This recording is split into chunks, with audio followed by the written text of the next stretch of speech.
Audrey, are you nervous?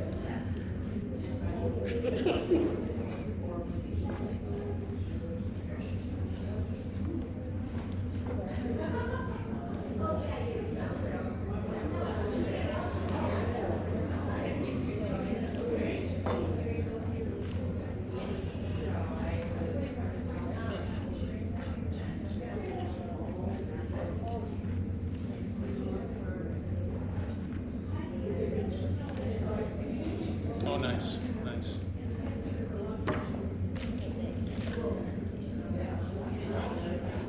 Yes. Okay, perfect.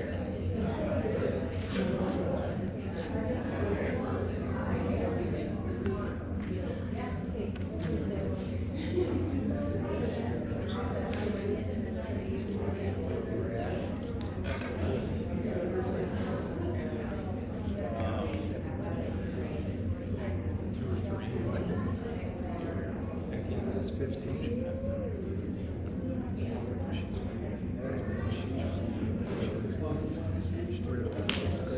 And she said,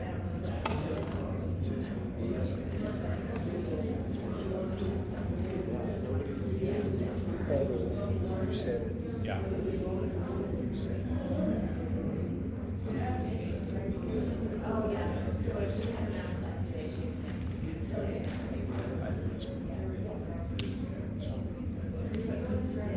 Somebody Things calm down a little bit if you're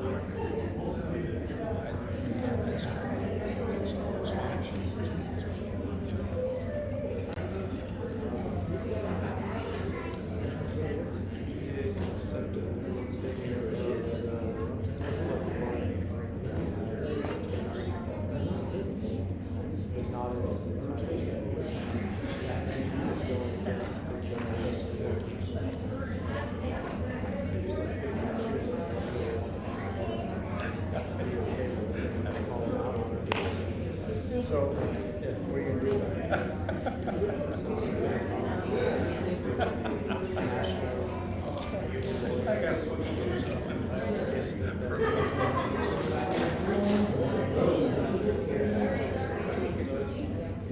How's it going? Well, how are you doing? Yeah. And Sean, I just want to introduce you to Sam. Oh, So okay. he's my field reporter. Oh, fantastic. Hi, Sam. Um, John Henriksen. Nice to meet you. 2011 Mount Pleasant grad. So, no, I would have missed you. Yeah. Anyway, this is Sam. He's my field reporter. So Fantastic. him All right. and me. What's your last name? Okay. Very good. Welcome, congratulations. Wanted you to know who he was. Yeah. Family. Yeah, thank you. All right. Cool. Perfect. Thanks, Sam. No problem. How are you doing? ma'am? How are you doing? I'm getting there. Hard doctor today. Good reports. I go I'm serious. get my heart. Oh, you're gonna re-shop it? He said it's simple. Yeah, I don't think it's too bad. My dad had it a few times, I think. That's what they said. You won't remember. And if I do that Thursday, Well, good luck. Hope it goes well. why do you? Well, obviously. Obviously. Anyway, okay. But Here we are, another she won't meeting. let me get on the mower yet. Is your yard getting long? Yes. Does she do that, or does she like doing this? Anita will mow. Yeah. She has a zero turn. She likes to drive it. See, grandparents won't get a zero turn. It's pretty much all they make now. But grandpa, like, doesn't want to. Zero turn is great. Yeah. Cool. All right, well, I should go sit down. Well, welcome. Thanks. Oh, sure. Here. You reporter? Yeah, this is my field reporter, Sam. This is my Hampton analyst. Nice to meet you. So he's my, yeah, he is me.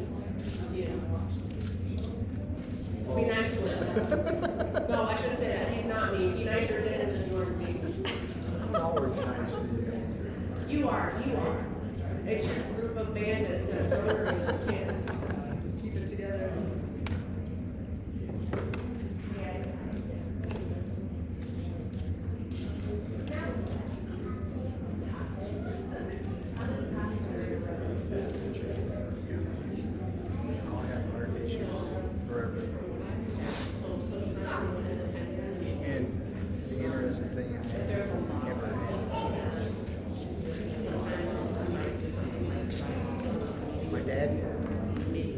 Again, his first heart attack. This is something that Yeah, you know, sometimes they do. would have, Depending. So just keep, It's own can you take over when you're in? a year ago.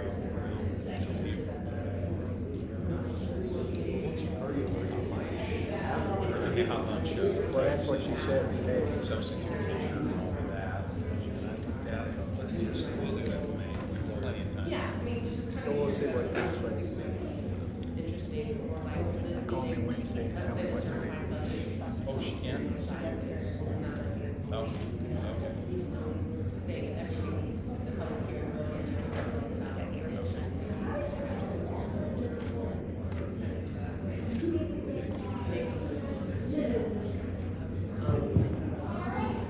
They will not vote tonight on this three, which is.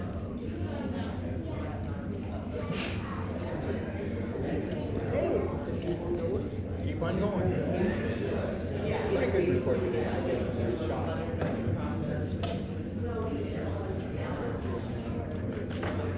Get back.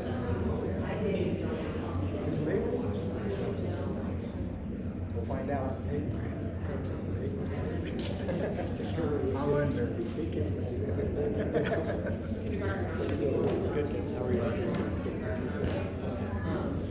But what you might do is stuff like that, just take that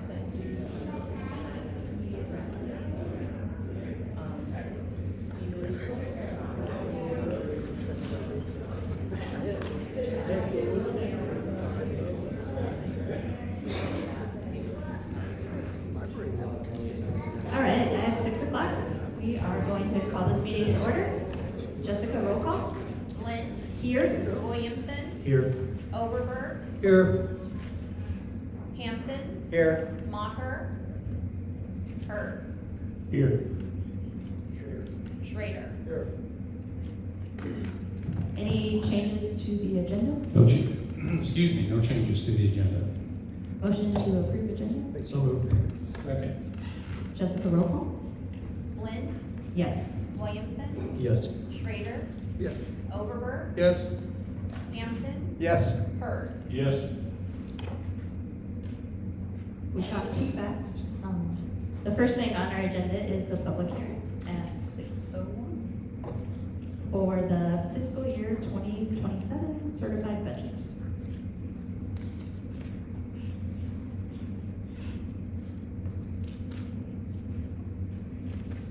Okay, it is 6:01. Okay, board members, you have in your packet, excuse me, this is the second public hearing of 2 required public hearings for the fiscal year budget of 2027.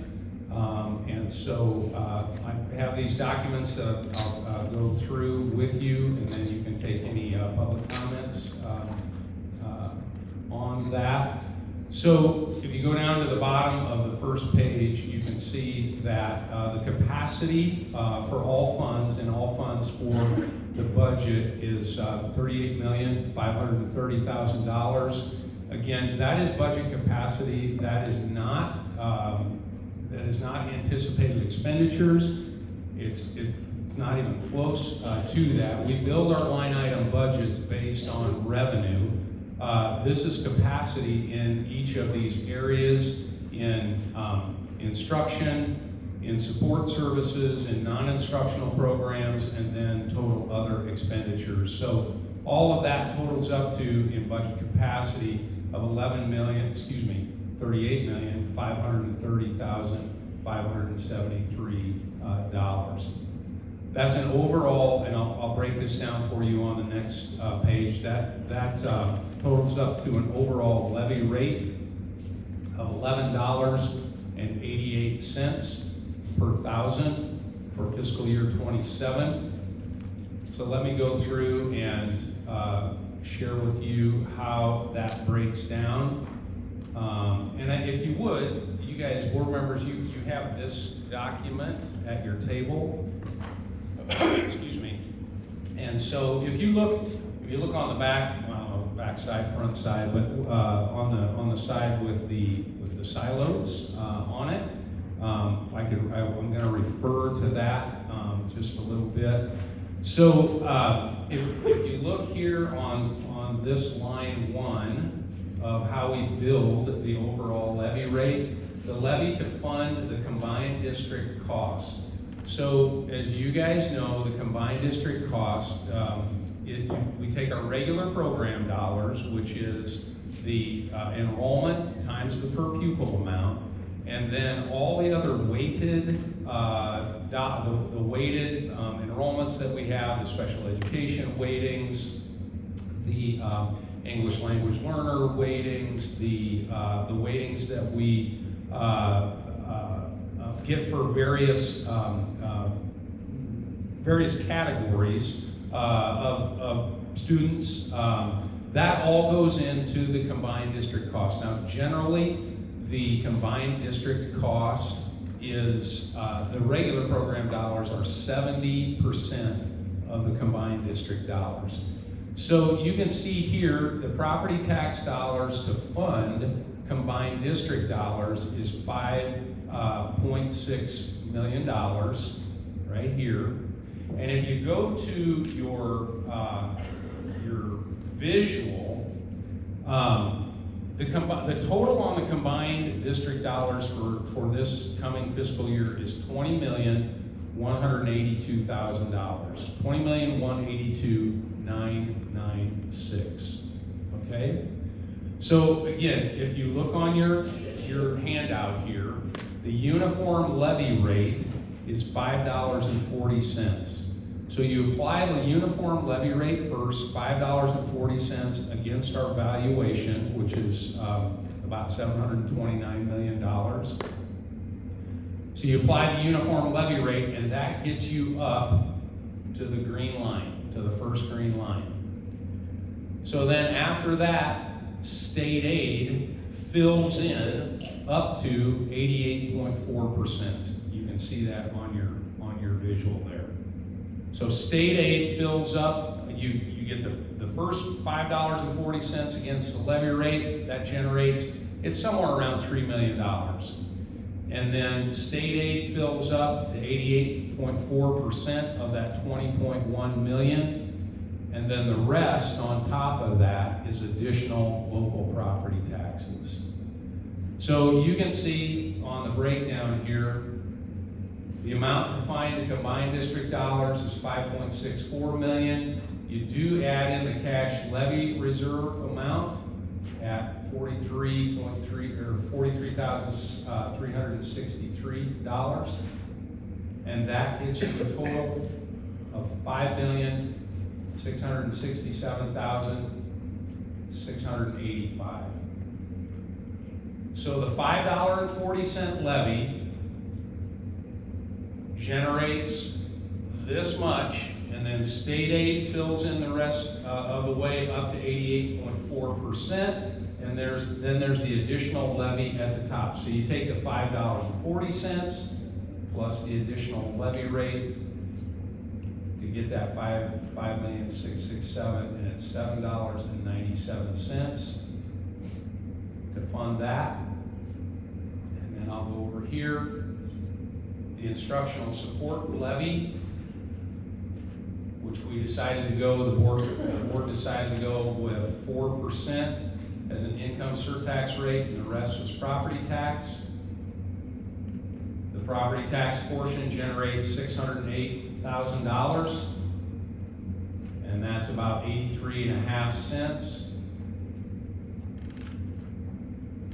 So you take the $7.97 and the 83 cents, and that gets you to $8.80, almost 81 cents. So the total general fund levy rate, $8.81. Okay, again, so what we're doing is building that, we're building the overall levy rate. So now we're over here. The management fund, we talked a lot about the management fund. The main expense on the management fund is property and casualty insurance premium, workers' compensation, any settlement kinds of things. And the board, in consensus, decided to go with $1 million into the management fund. And that's $1.40 of the total levy, of that total $11.88. So we'll go back down here. The voted physical plant and equipment levy, the community of Mount Pleasant voted in 2020 on the physical plant and equipment levy. It's $1.34 per thousand. So that $1.34 for fiscal year 27 will generate $977,466. And then in this budget, there's also a board-approved 33-cent levy per thousand. So it's $1.67 total into the PEPL, and that generates $1.218 million for physical plant and equipment kinds of items. So again, grand total, the $8.80 on the general fund, the $1.40 on the management, and then the $1.67 for PEPL. That gets you a grand total of $11.88. If you round it up, $11.87.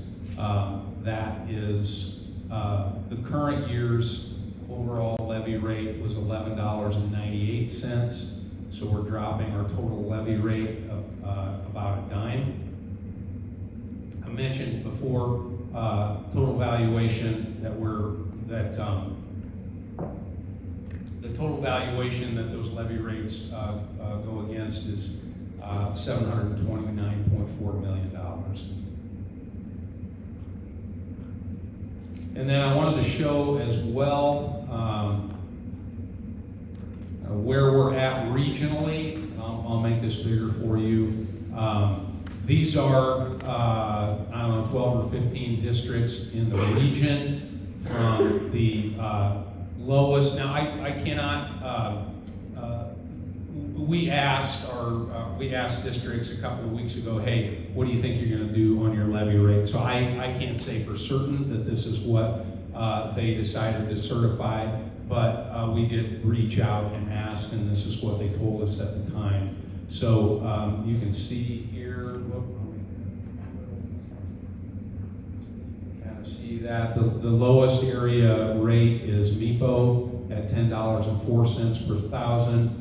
Eddyville, Blacksburg, Fremont is $10.24, and then Moravia $10.99. These are our in the Great Prairie region. Those who responded, these are folks from the Great Prairie region. Sigourney $11.49, and here's Mount Pleasant right here in the green at $11.88 per thousand.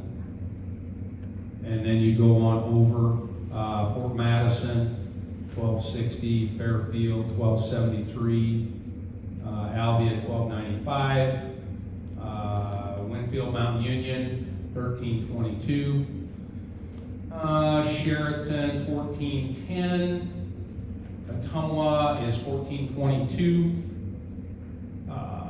This is West Burlington, the pink, $14.23, Oskaloosa, $14.29. Let's see, this DC is Davis County, $14.58. New London is the green here at $15.65. And last two, Danville is $15.86. And then the last one is Keokuk at $17.56. So that's just a little look at some of the regional levy rates. Again, I can't say that for certain that this is what they're going to certify at, but that's how they responded when we reached out a few weeks ago on levy rates.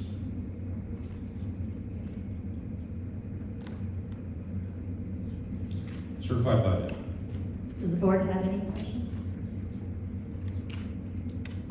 When is the voted PEPL set to need to be voted on again? It runs through 2030. Yep. runs through 2030. So it's good through fiscal year 30. At this time, we'll have public comment. If you have a comment, please come up to the podium and use the microphone. State your name and your comment, please. Question regarding the comment, is this just to approve this budget, or is this? This is the public hearing for the certified budget. Nothing to do with the issue of the resolution of the same school. No. Thank you. All right, I will close the public hearing. Next up, we have our student spotlight, and we have some elementary students that we're going to share some exciting stuff with us. Yeah.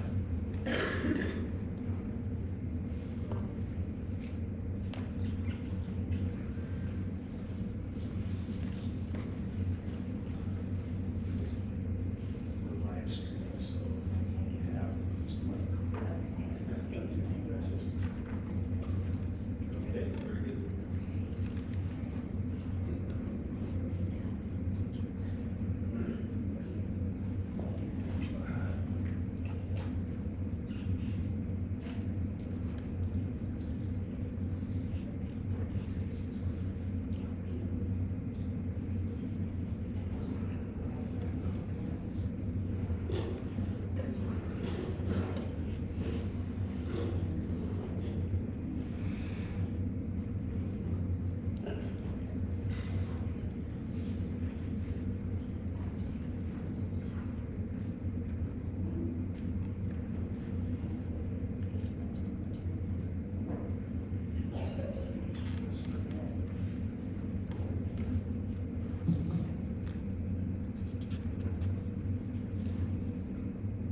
All right, I think this is on.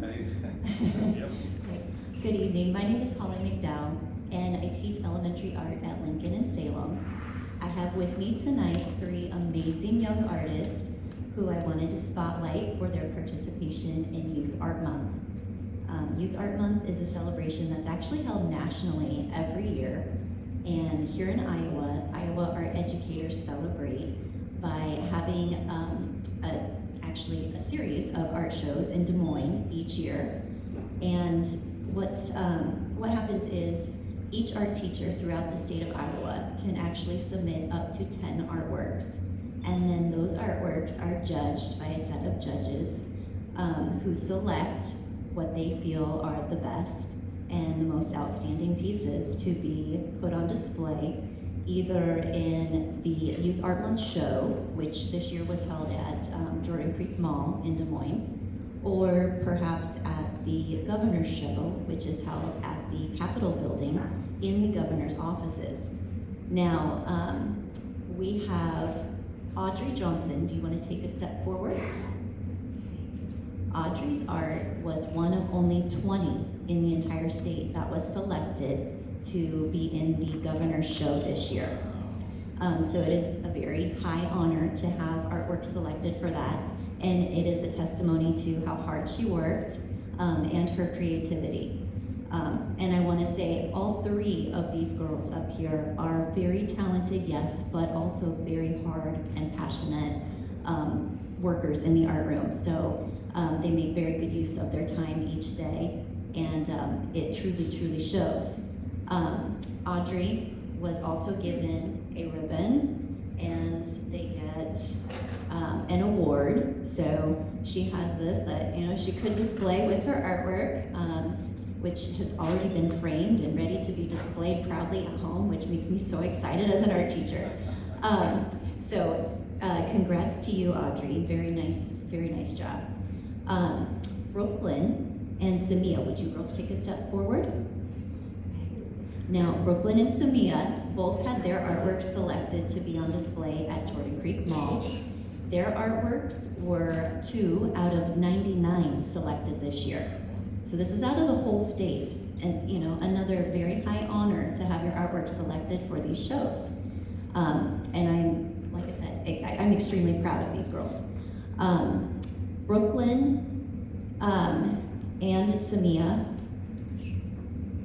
Brooklyn and Samia also have awards that say they were in the Youth Art Month show and they received ribbons as well. Brooklyn's artwork actually placed second out of the Youth Art Month show. So within that show, they chose further winners, and Brooklyn's was second out of all of the elementary students at that show. So for that, she was actually awarded a gift certificate from Blick Art Supplies, which she can actually use to buy her own art supplies and continue being creative at home, however she chooses. So, very, very proud of these girls. Girls, is there anything that you would like to say about your artwork or about your experience at Youth Art Month? Yes? Okay. Hold the mic. Can I help you hold your artwork? How about I come over here so I'm not blocking the girls? I made it my barn owl slipping down, and it's looking for prey down here somewhere. And it's made a hole down, and it's trying to hide away from the owl. So nice. Very nice. So, And I made a house. This is house number 1, house number 2, and I have trees here, and number 3. And I chose the orange moon because sometimes it is orange. very good. Anything else? Nope. How many days did it take you to finish that at school? Do you remember? It is a little hard to remember exactly how many. Usually about 2 to 3 lessons. It's a mixed media project with multi parts. Yes. Oz home. Yes, you may take your artwork home this evening. Very good. Okay. Audrey and Samia, do you have anything you would like to say? Can we ask you a question? Are you sure? Okay. Can we ask you a question? What colors on your turtle? What are your favorite colors that are in your turtle? Purple. Mine too. Awesome. Audrey, where are you going to put your artwork at your house? No. Do you get to pick a spot, or your mom is going to pick the spot? Good luck with that. She said she is. Are you gonna hang it by yourself? No. No. Awesome. Needs a ladder. She probably needs a ladder.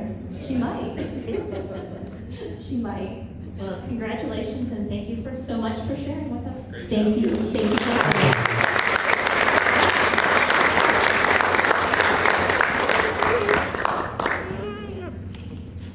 We're doing that to mommy.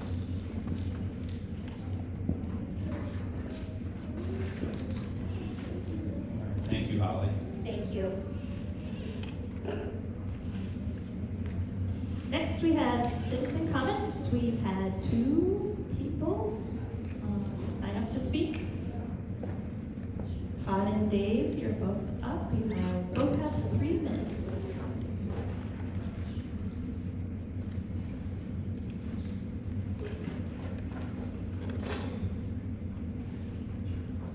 Thank you. My name's Dave Hellman. I live in Jackson Township. 17. Is that on, Dave? Flip the.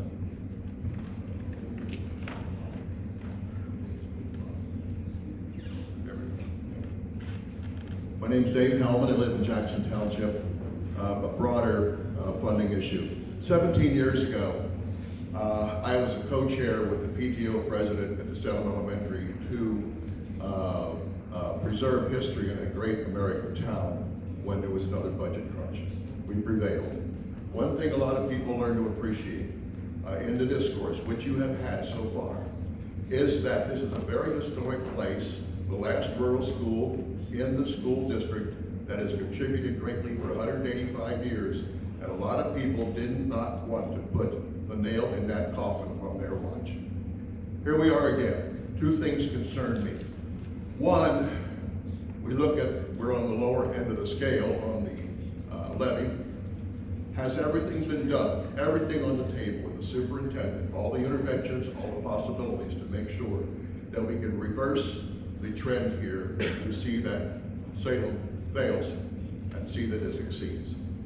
I believe that there have been steps taken to gradually deteriorate the conditions at Salem so that the numbers become inevitable that it fails. The second thing that concerns me is that in Iowa, we have a state legislature that is committing very draconian levels of the supplemental fund to education. 15 consecutive years, averaging only 2%. Mr. Hendrickson and his fellow superintendents can tell you that needs to be around 5%. The 4 representatives that come here that represent us, Representatives Shipley and Collins, and Senators Dickey and Lofgren, have all supported only 2%. They have not stood tall for anything higher. They all 4 have supported limiting the budget by turning over funds to private schools. They have also supported limiting the authority of local districts to levy. They're doing it again. It seems to me that they're accountable for this. There are districts around the state right now that are signing resolutions urging the governor and the legislature to fund the sustaining supplemental at 5%. The districts in Keokuk and Washington and Albia just signed those resolutions. I urge you to do the same. We must stand tall. We have a downward spiral of 15 years of underfunding and pain. Your school board meetings are tough because you're not projecting and growing. You're managing misery. That can only change when that spiral works its way back up. The supplemental will help. The supplemental can save Salem, and the initiatives that you do can save Salem. And this county, the citizens will be richer for it if we can bring that about. I see above me a beautiful piece of artwork. It says, "Where there's a will, there's a way." I commend the artist, whoever's work it is, but I urge you to consider those issues and find a way to bring this about, including expecting the legislature to see our schools as an investment in our future, which I seriously doubt that they do now. Thank you.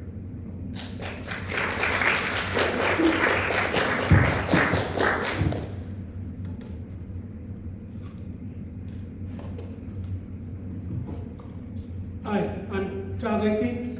I'm here as a community member, and I went to Lincoln for kindergarten, Saunders for 1st through 6th grade, went to the junior high when it was the junior high, and graduated from Mount Pleasant High School in 1979. This has always been home, and a couple things have disturbed me recently. First is the attacks on Mr. Hendrickson. He's been called all kinds of things. He's been called dishonest. He's been called a liar. He's been said he doesn't care about us. I got to meet John in 2002. I met John, and I'm a better person because of it. He's an outstanding man. If he tells you something is the truth, it's the truth. There's no question about it. I also want to speak about the single parents. You folks have done an outstanding job advocating for your students and for your school. It's an unfortunate situation. We've had former students who are great kids here advocating for Salem. I don't want to lose those kids, and I don't want to lose their families because they're great. And the fact that those people are here means they care about education, and that's why that school, that's another reason that school scores so well, because they care. We have a decision that needs to be made. It's been kicked around for a long time. One of the things that has always frustrated me about John is that it takes him forever to make a decision. He thinks about it, and thinks about it, and works this way, and works that way, and works this way. And if he's telling you this is the best option, it's the best option. Because I know he has thought about it repeatedly. The alternatives that he came up with, reduce 11 certified staff, which would be 7 more than the 4 you've already talked about, loss of intervention support, program reduction, those are all bad for kids, and they affect kids directly. Even if the state had funded schools appropriately, yes, you could keep Salem open, but the question is, should you? We want efficiencies in our school district. If a class has 15 students, you're not getting as much out of that teacher as you could. If I had an employee that was working with 3/4 of the load, I don't really want to pay 3/4 of the job. So it's a hard line, it's a tough decision to make, but it's a decision you have to make, and you have to use the facts you have and the resources you have in front of you. The fact that the state has stranglehold on this, it complicates the problem, but it was going to be an issue regardless, because as a high school principal, I always had to try to figure out how many sections of different classes to make. And that was never fun. Sometimes, usually it was the science and math teachers that got extra kids compared to the other groups, because they could, which wasn't a good excuse, but that's just how it happened.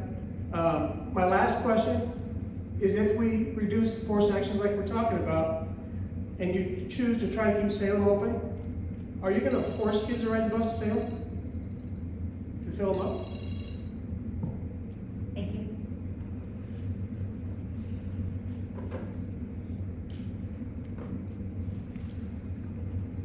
Next up on our agenda is the review of the 25-26 district goals and the class of 2025 graduation rate. Okay, just a reminder on our district goals.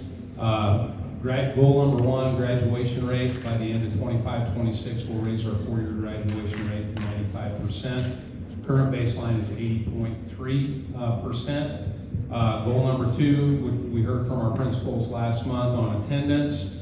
90% or more of our students will be in attendance 90% or more of the grading period. Current baseline is 11.2%. Academics, by the end of 25-26, 80% of MP students will be proficient in math and English language arts. Current baseline is 69%. Goal 4, skills for learning. By the end of 25-26, the percentage of students identified as at risk on the SABRE screener will decrease by 10% compared to baseline data from the fall of 2025.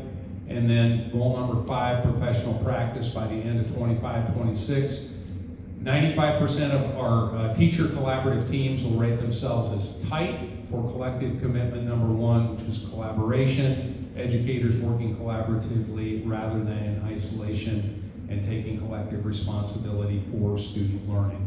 That baseline was 65% in spring of 2025, and we'll be taking that data soon as well. Dr. Butler is here to talk about graduation rate tonight. Board members, you know, we recently received our graduation rate data from the Department of Education, and Dr. Butler is going to talk about that. And I'm sure she'll say this. I wanted to say it again, though. As you know, graduation rate lags a year behind. So the data that we just received last week was data for the class of 2025, okay? So we put these goals in place. We knew our graduation, we have known we needed to focus on our graduation rate. We put these goals in place at the end of spring last year. We developed them over the summer, hit the ground running this fall. What I'm saying is the class of 2025 had already graduated. So the action plans on our graduation rate really are should be affecting the class of 2026 and beyond. The focus on our attendance last year, I think, would be one factor in the bit of a graduation rate increase that we saw. So Dr. Butler's going to break it down a little bit more with her presentation. All right, thank you for that. So as Mr. Hendrickson said, our graduation rate for this year, our goal was by the end of this year, our four-year graduation rate would be at 95%. Our baseline was at 80.3% according to the Iowa School Performance Profile. Our rate for this year ended up being 82.9%. So we did have a growth of 2.6% for our class of 2025 graduation rate. Didn't quite get to the 95%. We did move in the right direction by 2.6%. So let's take a closer look at what that looks like. So this is our graduation rate, all students is 82.9%, like I just said. And then if we disaggregate it, students with IEPs were at 65.2%, so that means out of the graduating class of 2025, out of the students in that graduating class who happen to have IEPs, 65.2% of them graduated. Free and reduced, students who are qualified for free and reduced lunch is the next category, 76.7%. Students who are Hispanic are 77.8%, and then students who are white are 82.8%. So that's the disaggregated data that was available from the Department of Ed. This next slide then takes that same information for the class of 2025 and compares it to the state average. So the bottom line shows our information, that top yellow dashed line shows the state average. So state average for all students is 88.8%. State average for students with IEPs is 71.9% as compared to our 65.2. State average for students that are in free and reduced is 81.2 as compared to our 76.7. State average for Hispanic students is 81.3 as compared to our 77.8. And state average for white students, 91.6 as compared to 82.8. So it's interesting when you look at this slide, we're following the same trajectories. We're just down a bit from state averages. When I looked at that, area that stands out for us that I noticed right away are students with IEPs.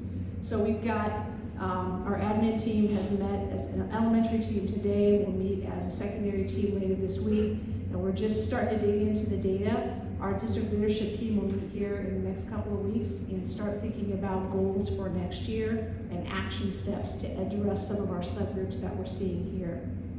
So let's take a look at historical data.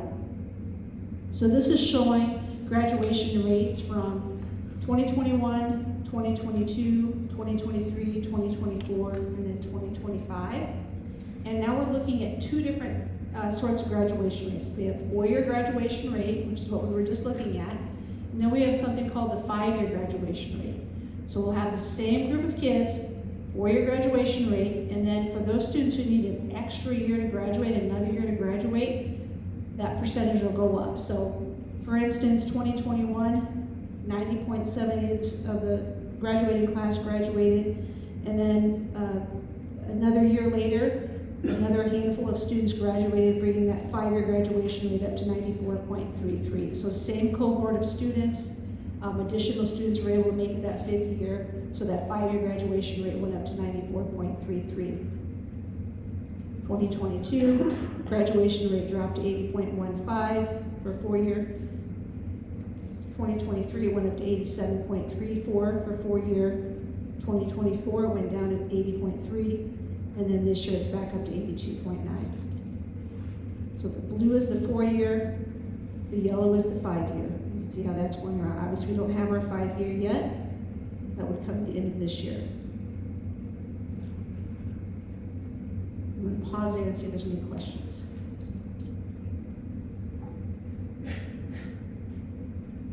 Okay. So this next slide takes what I just showed you, the 4-year and 5-year for Mount Pleasant, right here. And now I'm comparing the 4-year and 5-year for Mount Pleasant students who have IEPs. Because like I said before, that's the population that stands out as probably struggling the most.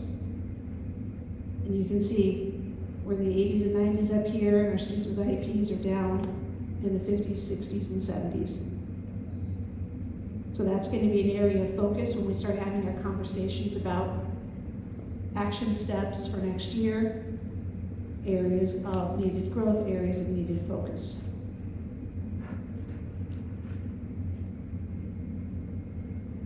What questions do you have?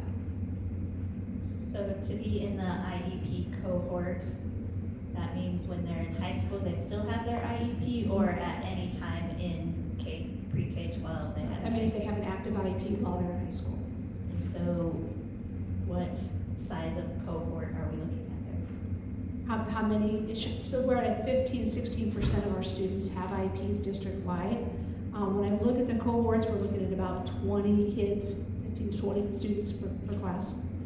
then when we're starting to dig into who are our students who need that extra year, most often those are students who have IEPs that need that 5th year. And when we look at Iowa School Performance Profile, which is where we get our scores from, you get an equal percentage of your score comes from 4-year as it does from 5-year. So it's not that you're, it doesn't hurt you to have that 5-year. It's a score of 100. You get 50 of those points from 4-year graduation and 50 of those points from 5-year graduation. So it behooves us to really work towards building that 5-year graduation. And how are students in the 5-year program usually receiving instruction? So it's not a special program, it just means it takes them a little bit longer. It So takes they're them- still out at Yep. the high school? Yep, some are at Wisdom Quest, some are at the high school, and that's, again, we're starting to really look at who are those students? Are they, again, some are at Wisdom Quest, some are at the high school, some are receiving EL services, some are receiving IEP services. We want to identify who they are and make sure that we're getting them what they need so they can graduate in 5 years, and identify if there are patterns that we're missing. Other questions? Along with this data, we also get what's called a dropout report that tells us all students who are dropping out, regardless of whether it's the 2025 graduating class. That way we can start again looking for patterns. Who are students who are not making it to graduation in 10th, 11th grade, and 12th grade. So we can start responding earlier, looking for those patterns. And some of those we walk all the way back till middle school and start looking for what's happening, as early as 6th grade, that we can try to connect them with mentors or put them in programming that will help them be successful and stick with school. Other questions?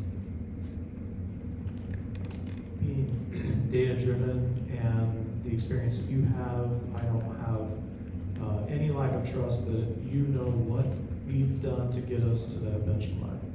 But my question is, do you know does the Iowa DE do more than just track these numbers? Are they analyzing it and trying to put together any type of resource package or plan to help schools better these numbers? Or are they just telling schools, here's your numbers, good luck? We're collaborating. So for instance, our students that have IEPs, as a part of that, we're identified for some of our students who haven't met where they need to be. Obviously, our scores aren't where they need to be. So part of that, we get to create a plan, and we get to collaborate with Department of Ed. I'm actually working I'm actually meeting with them tomorrow to work on our plan. And for instance, part of our plan is to make sure that our teachers have training in specific areas. For instance, our secondary special ed teachers all of next year are going to spend time on literacy at the secondary level. What does it look like as a special education teacher to work on building reading skills beyond 5th grade? Oftentimes, once students get to middle school and high school, you're so focused on course getting work done in classes and credits that the reading instruction kind of falls by the wayside. So we've really got to focus on reading instruction's got to continue. What does that look like in secondary? So yeah, absolutely, there's a partnership there, but we've got to identify those patterns, and that was one of the patterns we identified. So just figuring out what it looks like for elementary, we're thinking of math instruction for special education is an area. So figuring out where those gaps are and filling those in is part of the challenge. Other questions? With the sharp drop in IEP graduation rates for 2022, is that a result of COVID pandemic, or is there some other cause associated with that year? That's a really good question. That's what I was wondering. When I saw this before I saw that the state had a similar drop, I was really, really concerned that I thought there's something else going on beyond just the local issue. I would imagine it had something to do with COVID. If you go back to the one with the state, it's interesting that we are following a similar path there, almost parallel.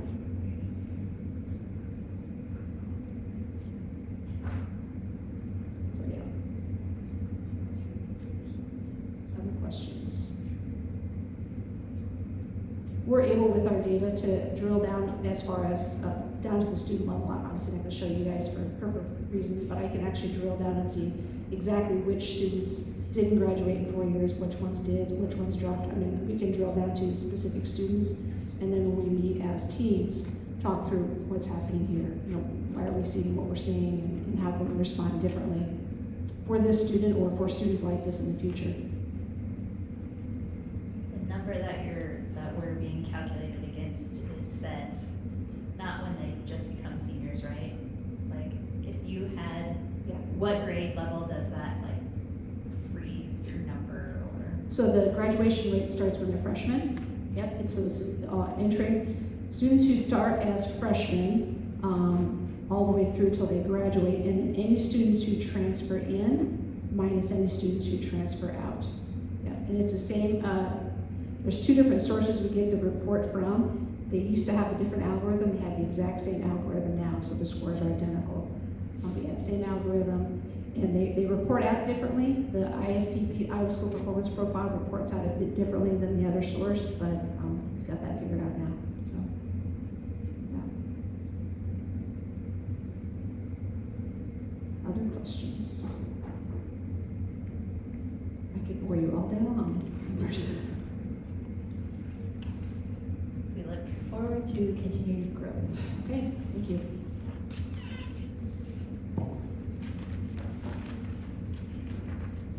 Next up, we have approval of minutes, claims, and financials. Okay.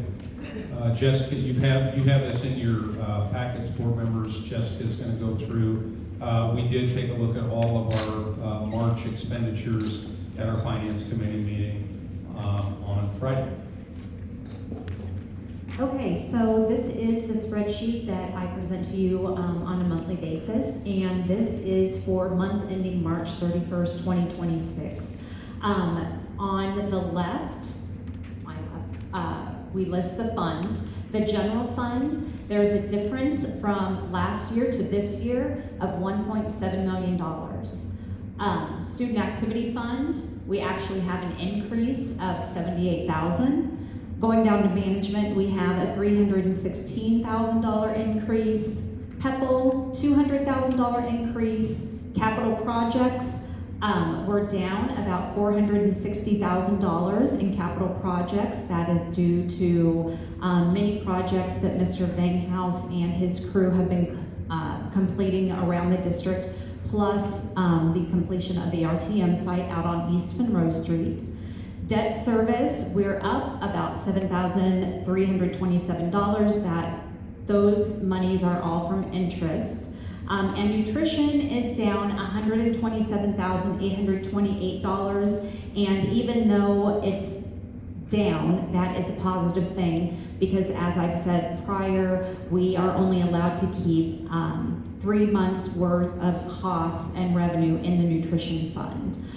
Going back up to the general fund, as you can see, I didn't mean to go over it so quickly, but the $1.7 million is what is kind of sparking all of our talks recently, and this is why there is such a need for our budget cuts, because we cannot continue to go deficit year over year like we're doing.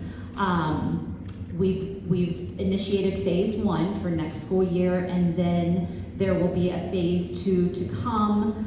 That just hasn't been decided exactly what it is yet. So, but this is just 1 year. So imagine if we went another year without making necessary cuts. And then the next spreadsheet that I show you on a monthly basis as well, this is our line item budget or operating budget. So when we started off the meeting, that was our certified annual budget, which is different from our operating budget. So our certified budget, as Mr. Henriksen explained, that represents our capacity. This is different. This is what we must adhere to on a monthly basis during our school year.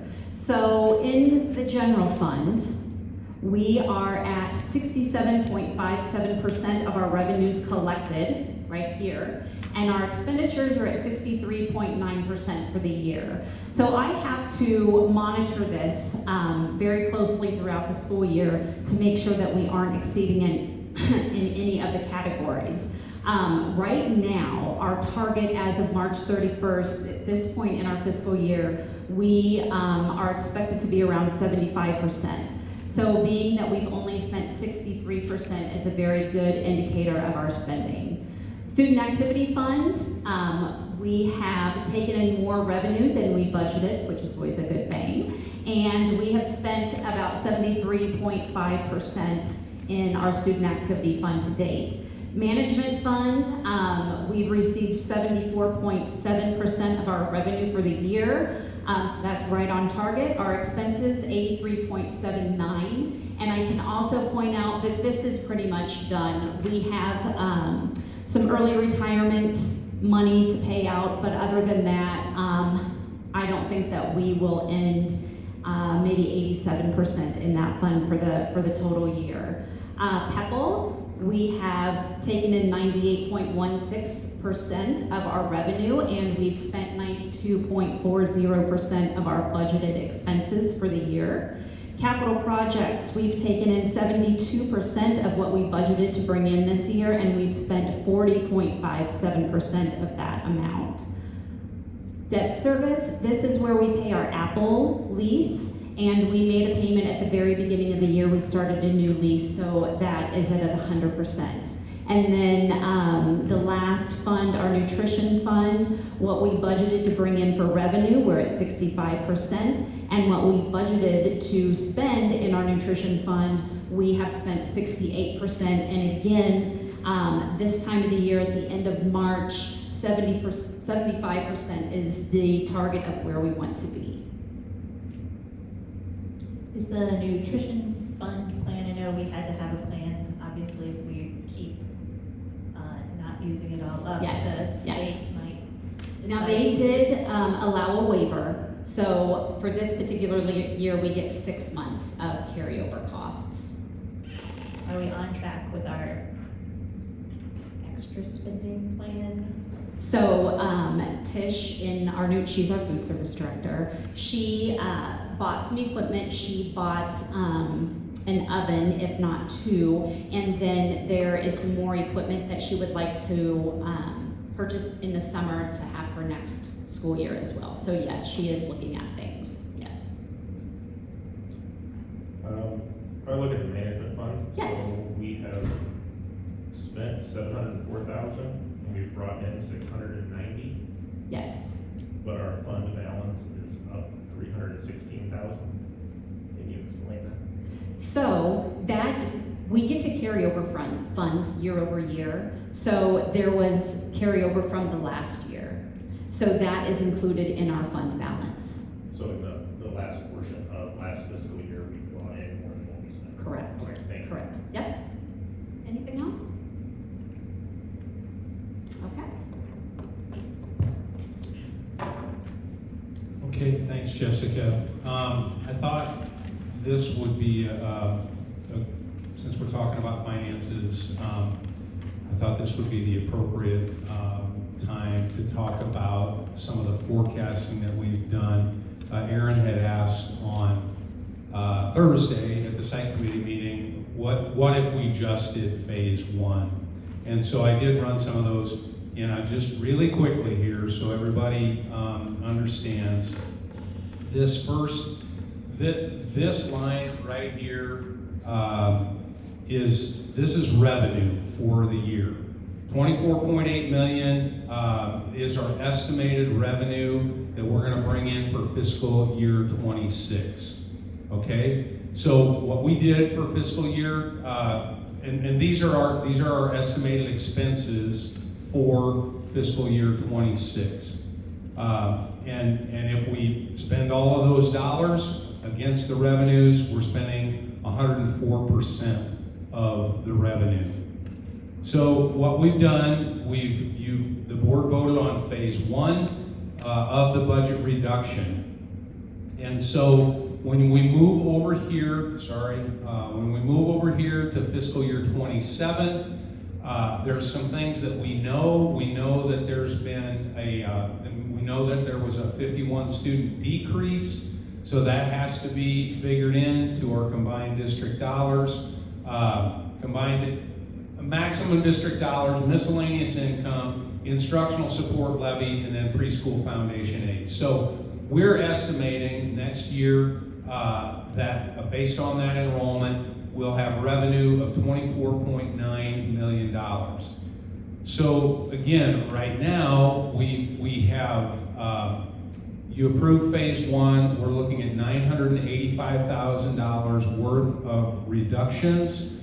So we reduced our expenditures from the previous year, $985,000, and then increased the spending, the new spending, by 2%, pretty conservative at 2%. So if you do all of those things, again, we're forecasting here, but you're spending 102% of revenue next year, slowed down from 104% to 102%.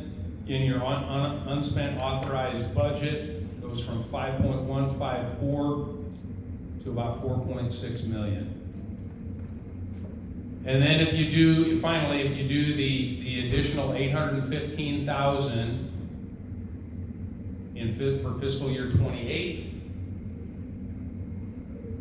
then you're starting to get right back in line with your revenue and slowing things down, and your unspent budget has gone down to $4.4 million. And again, we talked about, we started in fiscal year 24, we had an unspent authorized budget of $6.9 million. So Aaron, to answer your question, if you just did phase one, okay, so here's fiscal year 27, that doesn't change. We're doing the phase one reductions at $985,000.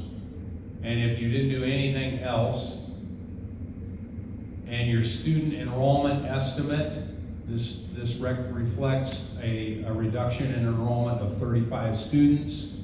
It also reflects supplemental state aid at 2%, your miscellaneous income, your instructional support, and then preschool foundation aid revenue of $24.959 million. And without any other reductions, if you increase your expenditures by 2%, you're back up at 25.933, and you're spending 104% of revenue. And then your unspent authorized budget dips down to $3.6 million.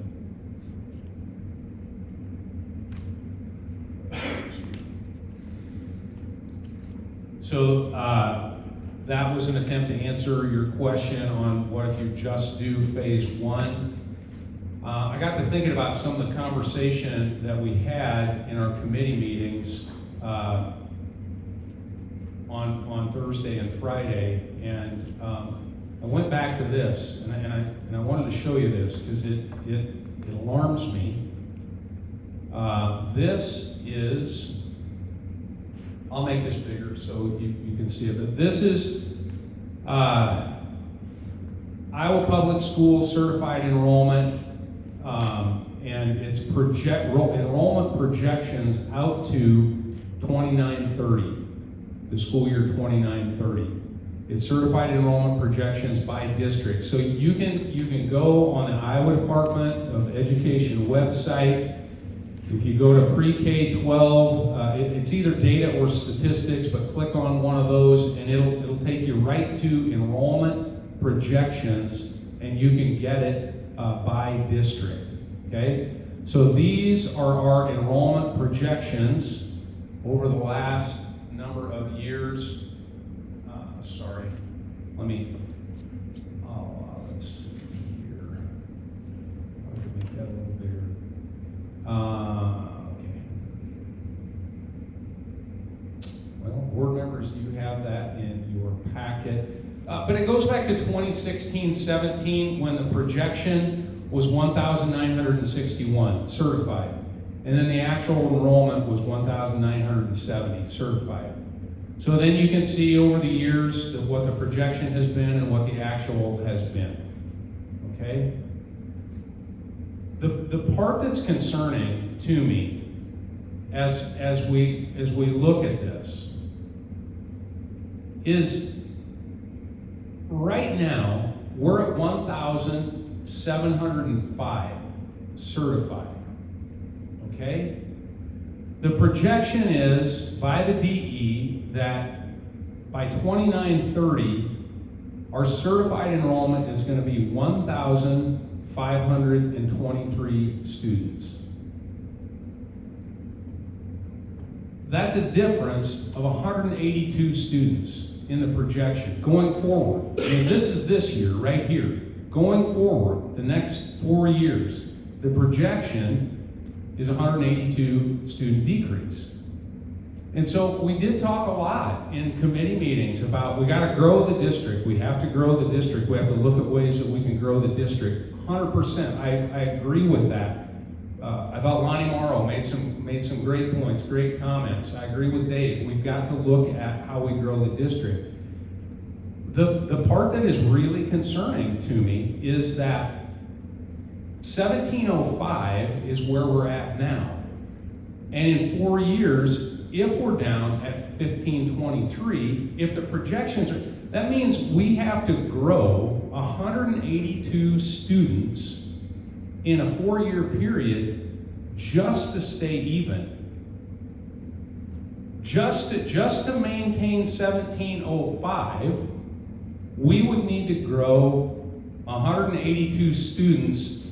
We'd have to beat the projection by 182 students just to stay even in certified enrollment.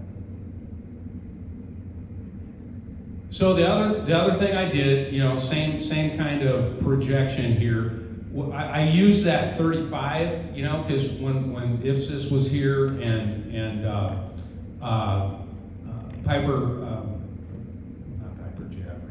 Piper Sandler was here, their model was 35 students per year. So if you do the same thing from here, 1705 at 35 students per year, in 4 years you're down at 1565.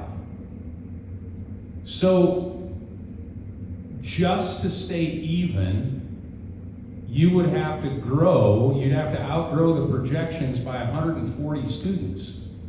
I was telling Dr. Butler today, if we could get every one of our open enrolled out students back, we're still short of staying even. That's not 182 students. So yeah, we've got to look forward. We've got to look at growth. We've got to do those things and think about what the district looks like in the future. But these numbers are alarming. These enrollment figures and projections are alarming because even if you beat them, even if we beat them to stay even, we're going to have to beat them at 182 students in one scenario and 140 in the other. So I just wanted to show you. I had been thinking about it and had been thinking about the conversation about growth. We've got to grow. We've got to grow. And I agree. We have to. We're going to have to grow a lot. We're going to have to grow a lot to beat these projections and the way that enrollment affects funding. We're going to have to grow a lot over a 4-year period.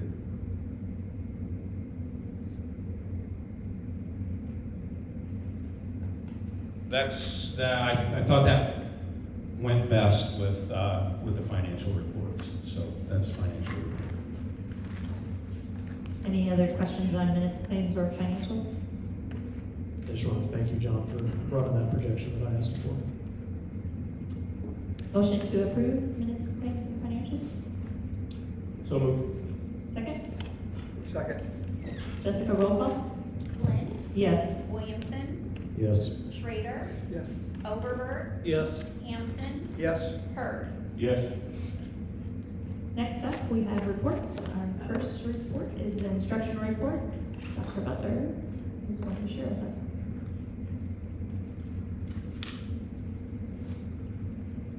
Am I pulling that one up, Doctor? Yeah. Okay.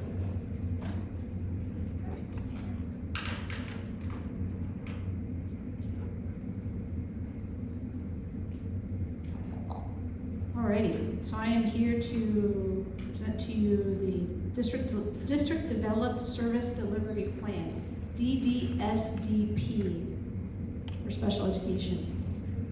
This is a plan that every 5 years, public schools in Iowa are required to revisit and in some cases adjust, and we've actually done quite a bit of adjusting. We put together a committee. You're required to put together a committee. We did put together a committee of teachers. We had a parent on there. We have an AAA person on there. And the plan is in draft form at this point, and part of the process is my presenting it to you guys, and then I will bring it back to you next month for approval. So I'm just going to briefly walk through it with you. The crux of the plan is it's our plan for how we will make sure that all of our students who are identified as needing special education services will receive those services within our district, and it's framed in 5 questions. So go through this, and if you have questions, stop me and I'll answer those questions. I'm going to just go through. Yep. First question is, what was the process used to develop the plan? And so we talked through that we had, again, a committee that was put together. The committee was a AAA person. We had a parent representative, Cheryl Peter came in and was kind enough to spend her time with us working through this plan. We had representation from elementary, middle school, and high school, both gen ed teachers, special ed teachers, and administrators, an instructional coach, and myself. Keep going. We met 3 different times, met in February, March, and April to begin and work through the development of the plan. Came into the plan, we had the previous plan, I took the previous plan, and then I grabbed plans from other districts and pieces that I liked from those plans and Frankensteined them together with our plan that we had. So I came in with a draft. I wanted to make sure to have something to start with the committee. So we started with the draft and then took lots and lots of feedback from the committee and tweaked the draft to get to what we have here today, what you see in front of you. This draft was then posted on April 6th. Once it got to the point where they felt like it was good to go, we posted it on April 6th on our Facebook page for public comment. We had 8 public comments. I believe 3 of them were probably from, it sounded like maybe special, it was anonymous, but I think they were probably special ed teachers just from the detail that was written in the comments. And then I believe the other 5 were probably community members. So I have those comments, and I've made some adjustments here to align with the comments that I got. I did also push the document out with potential for feedback for all the teachers, all the administrators in the district, and now I'm presenting it to you guys. And again, next month I'll bring it to you for approval. Plan was also, What's the timing for the compliance review of the AEA? So the AEA, that's a good question. I just shared this with Amanda Sealy with our AEA, and she's given me 2 different bits of feedback, and I've made adjustments there. So they've already, and she said she's good to go at this point. Yep, thank you for asking that. So question number 2 is how will services be organized? So this just talks to how we have foundational beliefs that align with providing specially designed instruction as much as possible within the gen ed setting. The state of Iowa has something called least restrictive environment, where as much as possible we want students to receive their core instruction along with their general education peers. So it speaks to that. Keep scrolling. And then I've got our MTSS, multi-tiered system of support model in here, and it explains how special education can, could, and should live anywhere along the continuum of the tiers. So it explains that as well. And then that leads into a little blurb, and this is what AEA had us added here, a little blurb about early childhood and how we have a special education teacher who works within the preschool setting. And if students are identified as needing special education services in preschool, that's an inclusive setting. So they attend preschool along with all the other preschool students, and we have a teacher who's licensed and certified to provide special education services within that setting. Okay. Beyond that, then we have what's called a continuum of services. So for a student receiving special education services, we have to provide, and we want to provide a continuum of services, at least restricted as possible. So we want to provide just enough support for them to be successful, but not so much support that we're impeding upon their independence or their ability to self-advocate. So we offer a continuum of services. So this far side is least restrictive, where you've got two teachers working together, a special education teacher consulting with a gen ed teacher, least restrictive, all the way over to the other side of the continuum, where we've got students that are homebound or alternate setting, not even coming to school. So I'm not going to go through all of those, but it's a continuum from least restrictive to most restrictive. And under each one of those, there's a description of exactly what the general education teacher's doing versus what the special education teacher's doing, or what they're doing together. That's not a piece we had before in our former plan. It's something that the committee felt pretty strongly about, making sure we were really clear about who's doing what. So we're pretty proud of that fact. Scroll through those. So you'll see for each one of those, the little gray box moves, and there's a description of what the expectation is for each one of those.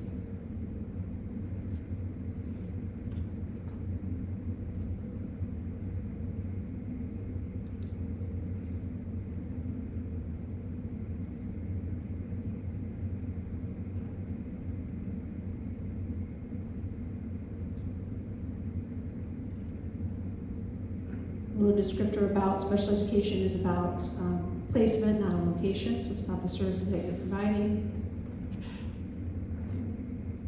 Okay, and then the next question, question 3, is how will caseloads be determined? A caseload is the number of students, or the students that are being served in a special education teacher's roster. We want to make sure that we've got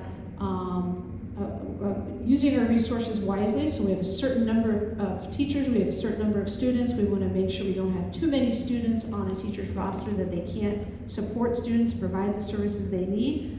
We want to make sure we're dividing those equitably. And so this is a way that we determine the weighting, or how much we're asking of each teacher. So this is a process that will be used by teachers at least twice a year to determine what their caseloads are. So we've had a different process in the past that I don't think I had any special ed teachers who liked that process. So I think they'll be excited about this process. We practiced it a few times as a committee, and it went really quickly. We had the special ed teachers on the committee were really excited about it. I told you I had 3 public comments that I thought were from special education teachers, and they all had the exact same comment, very similar comment. And it was, if you go to the bottom of this document, it was to add points for anyone who provides modifications to learning materials. So I went ahead and added that. So if there's a teacher that has a student who needs modifications, it does take a certain amount of time to find materials that are the right level and modify those materials. That does take a certain amount of time in a school day, so they'll get extra points for that. And then there's a question. Yes. In the across the continuum. Yes. So I'm guessing that you looked at our current students, and are they spread out evenly? Are they more focused in one area or another? That's a really good question. Do you want to go back to the continuum? Right there is good. So we have a lot of students who are probably receiving SDI in special education. We've got some in co-teaching. I'm always trying to push more this way. It's easier for the schedule, it's easier for the adults sometimes just to pull kids out. It's not always necessarily what's best for kids. So we're always having conversations about, instead of pulling students out, what would it look like for the teachers to push in? So I think this is going to help make that more accessible, because we can have conversations about what does it look like for teachers to sit in the classroom and work with students. So I'm excited about this resource because it's making it a little more tangible and a little more, this will help guide those conversations, I think. So yeah. So then the next piece is, if you have teachers have figured out their caseload, there's a beautiful Google form that one of our teachers built for us. If you have teachers who feel like their caseload's too high, 50 is gonna be the max, so if they feel like their score is getting close to 50 or there's 50 or higher, there's a process, you keep scrolling, clearly defined process for what do. They put it in writing, they email their principal and say, hey, my caseload's kind of high, let's talk about it. And there's a clear process for caseload review, and a plan's put in place to address that concern.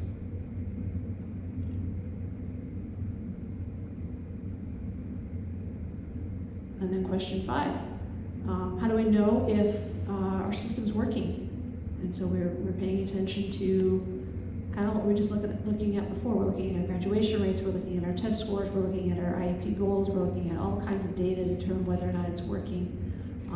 And as I said before, for some of our students, it's we're having some issues, so we've got plans in place to address challenges.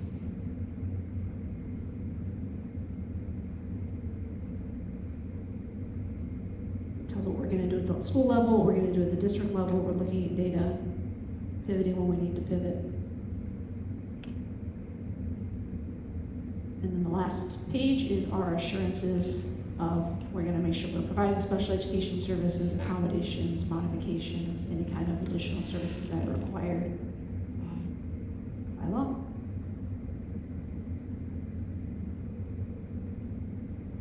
What questions do you have?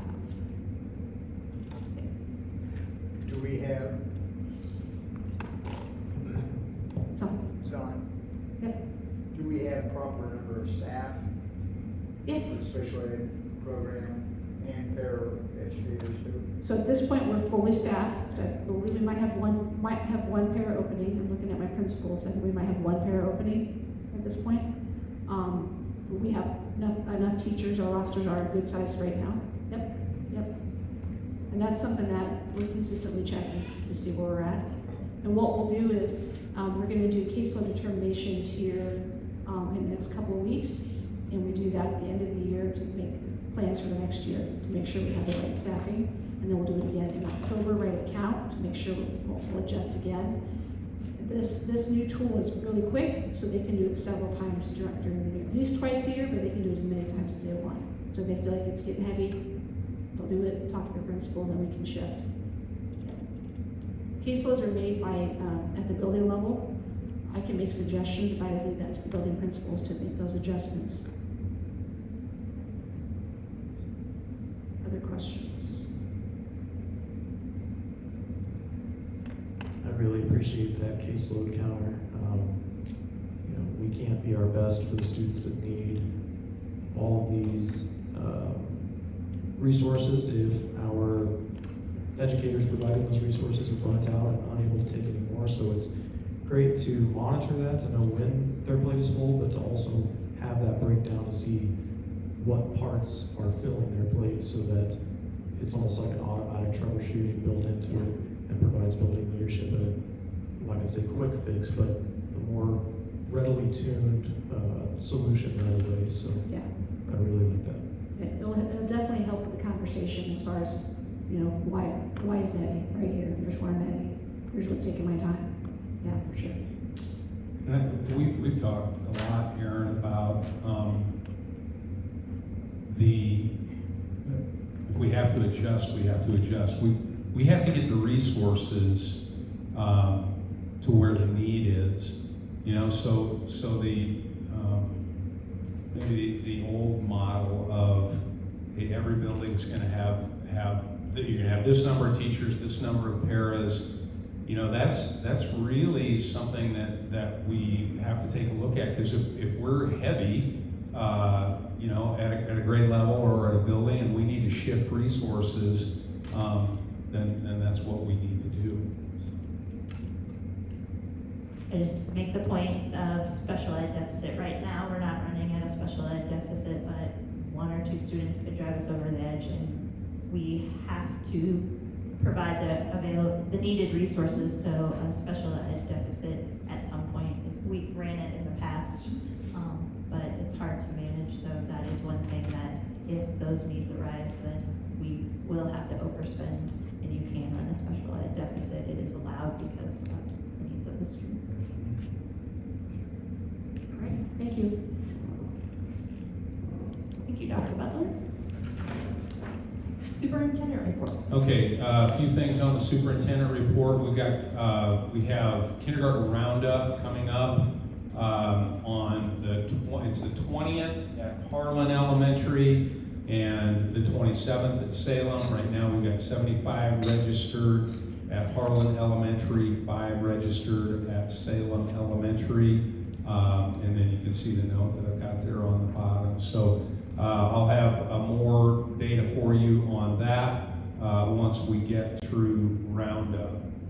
Question on that, we talked a little bit about the number that will end up in September could be higher.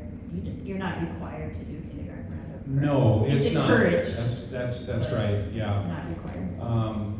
You know, again, in talking with Ms. Sands, how do we figure what do we think our kindergarten number is gonna be? We base that on roundup, and we base that also on historically what has that number done? You know, number of preschool students. What has that number done when kindergarten starts? And you know, it's generally there's been a little bump in it. You know, maybe from 10 to 15, maybe up to 20 students. So we try and plan that way. District office floor plan, we went over this at the site committee. Again, just real quickly, we should have a quote this week on the floor plan renovations or remodel. Let's see here, I want to get to the right one.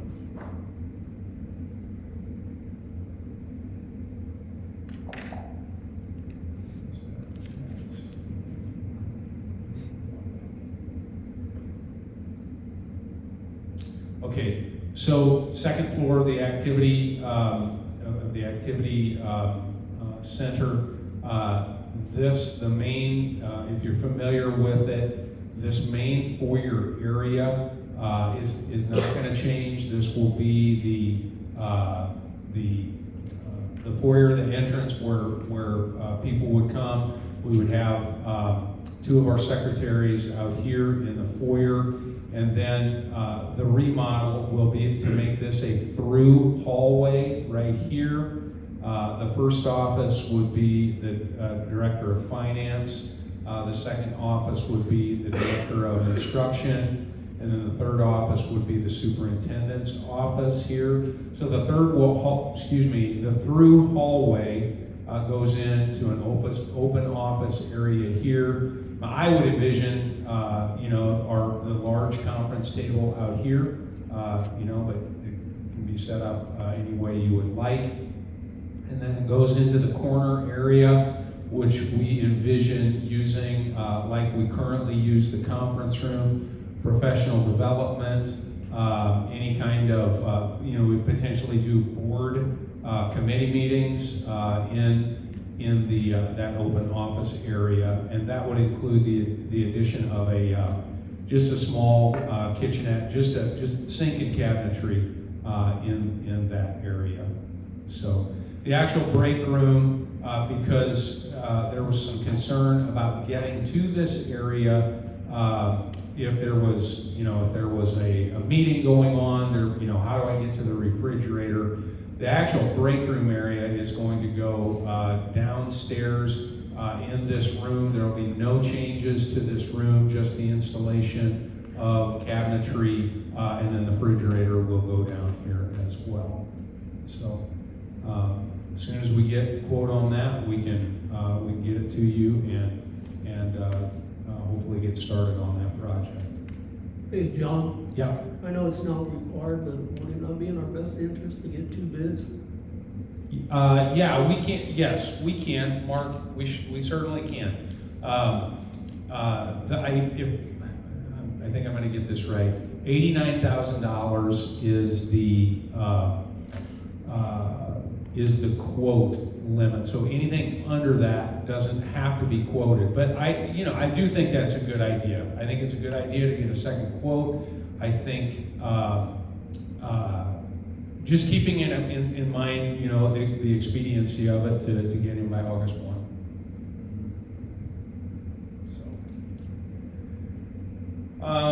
Save revenue proposed legislation. I wanted to just share this with you. Excuse me. There's been a lot of talk about property tax relief and the legislature scooping SAVE dollars.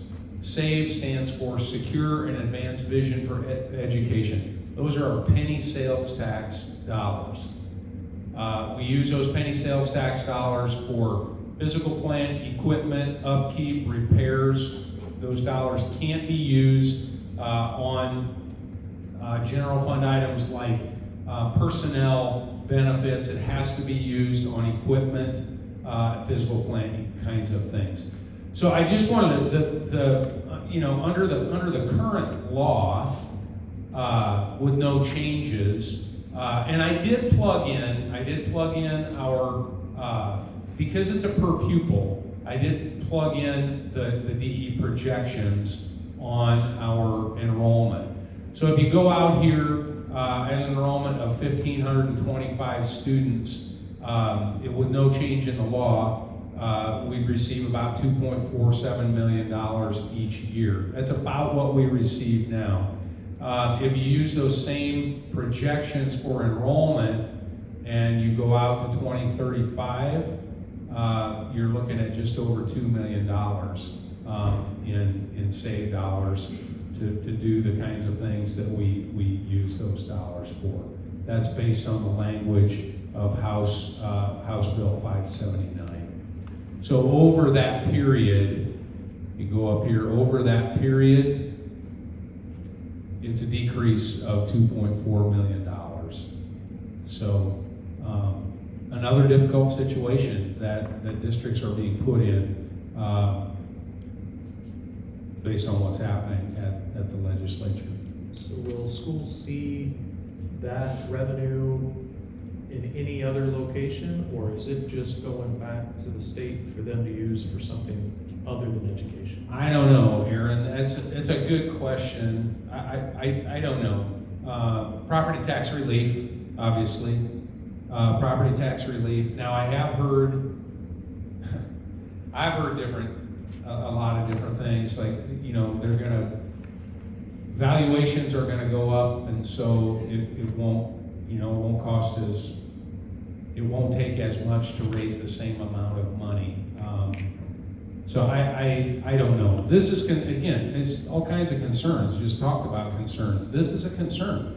$2.4 million over a 9-year period it makes things challenging. Yeah, it's so challenging. There's still a property tax levy element to this, even though we call it the penny sales tax. It's not 100% funded by. This is sales tax alone. I'm sorry, maybe I didn't understand your question. This is sales tax alone. Right. They would just use the sales tax to offset revenue by lowering property taxes.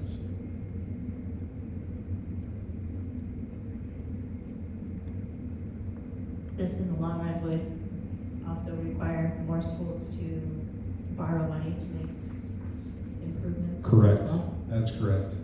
Yes. Yeah, and I mean, in theory, it's a cyclical issue. I mean, if they reduce revenue from this type of revenue source, as it stands now, public school districts would need to levy more property taxes to make up the difference. So this whole savings of property taxes really isn't happening. However, there's also proposed legislation that is to cap how much property tax levies public schools can initiate. So if they decide to do the double blow, that's when we're really in trouble. I mean, we're in trouble, period, but one thing for advocacy purposes to keep in mind is when they start tweaking things like this, it's important for people to remember public services need to make up the difference somewhere. And that typically happens with increased property taxes. So don't let the magic words fool you and say they're trying to, give relief in property taxes, because as it stands now, unless they make a double change, the difference needs to be made up locally with increased property taxes. Well, and on these kinds of funds, I would say, however, they're also talking about reducing the voted PEPAL limit from $1.34 to, I think it's $1.26, and the board approved PEPAL limit from 33 cents to, I think, 25 cents. So you really, it really makes it challenging to maintain the facilities that you have, to give kids the kind of experience that we want to give them when they're putting those kinds of making those kinds of changes. Yeah, that's what I meant by that double blow. If they choose to do that as well, it's really going to be a hurt for public services, including public education. And is this proposed legislation, is it a done deal for this, or it's still in, where's it at in the funnel? It made it through the second funnel, but they technically didn't even start talking about property tax reform. I know this is separate from that, but I'm worried it's going to be included in more like an omnibus bill toward the end. Yeah. The slow movements within the last month or so leading up to the second funnel, there have been little committee activity. That's concerning for right at the end of the legislative session for them to just throw everything in one huge bill, and it makes it incredibly difficult to discern, what all got decided on. So it's concerning, but this is not a done, signed by the governor bill, but I believe it did make it through the second funnel. Okay, number 4 on the list is Southeast Athletic Conference update. I wanted to share this with you. The conference was approached by Oskaloosa for entrance. They would like to join the Southeast Conference, and they have been at the activity director level, which the authority is given in our bylaws, in the bylaws of the conference. That authority is given to the activities directors. They have, you can see there's we have reviewed your requests and are unanimously supportive of Oskaloosa becoming a part of the Southeast Conference. Now, that's not, the decision isn't final there, because any changes now in athletic conferences has to go through the Iowa High School Athletic Association Conference Committee. And there's a group of administrators and a group of activities directors. Scott Lamb is actually on that conference committee that looks at requests and then places school districts in conferences, either based on request or based on what makes sense to the committee. So this, it's possible, you can see here the possibility of fast tracking the membership through the athletic association is possible. It's still probably a 2-year process before Oskaloosa would officially join the conference. So they're really looking to, they're trying to get to 8 schools. Burlington, Fairfield, Fort Madison, Keokuk, Mount Pleasant, Washington. You add Oskaloosa, and then it just depends. They're looking to go to 8, and there's been other interest in joining the conference as well. So wanted to update you on that. The next thing is the Summit on Student Success. You've got that in your packets. If anybody is interested in attending, Shared Vision, Strong Outcomes, as Angie mentioned on Friday. Summit on Student Success is June 9th. It's at the FFA Enrichment Center in Ankeny. we've gone the last probably 3 years. It really is time well spent. So if anybody's interested, we can get you registered for the Summit on Student Success. Again, as Angie mentioned, shared visions and strong outcomes. So I did reach out to Dr. Detmer to invite her. She has some commitments at UNI, so she can't attend. Dr. Butler did discuss, I'm planning on going, and I think Dr. Butler was trying to put it on her calendar as well. I did include a legislative update in your packet. I won't go through every one of these because there's quite a few, but these are the things from the update last Friday. I thought this was interesting. School Security Grant Program, it was added as an amendment on a bill that imposes fees on international wire transfers. 20% of the fees collected on these transfers would be allocated to the grant program to be administered by the DE, could be used for a variety of school security purposes, including paying for school resource officers. So, thought that was interesting. This one has gotten a lot of attention, investing public funds. It would limit the amount of public funds a school district can invest in a joint investment trust. That includes ICEJIT, which a lot of schools in the state of Iowa use ICEJIT because of the interest rate that they can get. Districts could only invest 25% of their funds in the trust. Again, that could be a concern for some districts. You know, you go from ICEJIT to the idea was that Iowa funds need to stay in Iowa. They need to stay in Iowa banks, and ICEJIT does do some investment outside of Iowa. So that's really I guess the reason for that. So Senate File 2286. Let's see. Exempt absences. So this one again, we've dealt with athletic eligibility and open enrollment and transfers a number of times. What this bill would do, House File 2591, open enrollment and transfer athletic eligibility, it changes the period of time an open enrolled student or transfer student must sit out before participating in athletics. So currently, students must sit out for 90 school days, but this bill changes it to 140 calendar days. So let's just quickly talk about that for a second. What it does in effect is if you open enroll on March 1, it would put you as eligible sometime in that early fall period, where on 90 school days, when it was 90 school days, if you open enroll on March 1, 90 school days meant you were ineligible most of that first semester. So that's a pretty big change.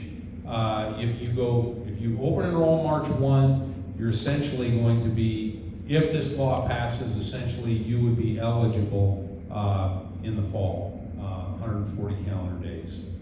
Didn't it also have something to do with the change to calendar days because of the districts that have 4-day school weeks versus 5-day school weeks as well? I read that. I hadn't heard that. I mean, I guess that would make some sense. Was that in one of our school board emails from that? I read it somewhere that that was part of the intent of that 4-day school weeks were being, it wasn't an apples to apples when you were using school days versus calendar days. Okay. Yeah, I can see that. The House amended the bill as well to allow 8th graders to participate in athletics. We've had some conversation about that here locally, about, the concerns. Maybe not at a school our size, but 8th graders participating in varsity athletics on schools that can't field teams, and so you're filling out teams with 8th grade kids, 13, 7-year-old kids. I mean, I have a concern about that, just the physical nature of it, you know, depending on the sport, so. This Iowa's Make America Healthy Again proposal, it's got several different divisions. We prohibit school districts from serving meals that include certain dyes. Those are listed here. As part of that, Division 8, 8, right? Would limit digital instruction, which includes lessons, assessments, or instructional activities to 60 minutes per school day for kindergarten through 5th grade. I have one question on the Make America Healthy Again. When it says school campus, would that include concession stands? That's a great question. And then how do they also, how would they police that? How would they make sure you were in compliance? Obviously on a concession stand, sometimes those are operated by not being the district, so booster clubs or things like that. Yeah, currently, the language in this, well, I guess it's the federal guidelines is during the school day. And so your vending machines and your a la carte items during lunch, they have to meet the guidelines during the school day, basically from that 8 a.m. to 3:30. But yeah, that's a great question, you know.